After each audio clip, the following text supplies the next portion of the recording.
YCP హయాంలో మద్యం అమ్మకాల్లో అక్రమాలు జరిగాయని ఆరోపిస్తున్న కూటమి ప్రభుత్వం విచారణ కోసం సిట్ను ఏర్పాటు చేసింది. మొత్తం 7 సభ్యులు ఉన్న సిట్ బృందానికి చీఫ్గా Vijayawada police commissioner SV Rajasekhar బాబును నియమించింది.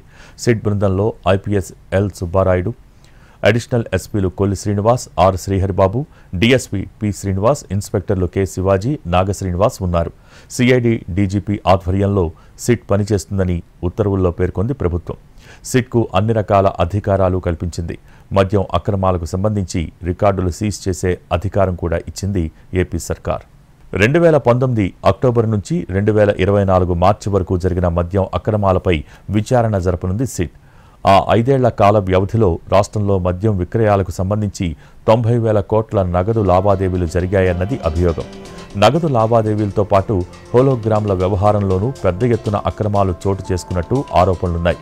ఈ క్రమంలో మద్యం అమ్మకాలు, కొనుగోళ్లకు సంబంధించిన లావాదేవీలను సిట్ పరిశీలించనుంది. అంతేకాకుండా దర్యాప్తునకు సంబంధించిన పురోగతిని ప్రతి 15 రోజులకు ఒకసారి ప్రభుత్వానికి సిట్ రిపోర్ట్ ఇస్తుంది. ప్రతి శాఖ నుంచి సమాచారం సేకరించడమే కాకుండా అవసరమైతే సాంకేతిక సహకారం కూడా తీసుకోనుంది.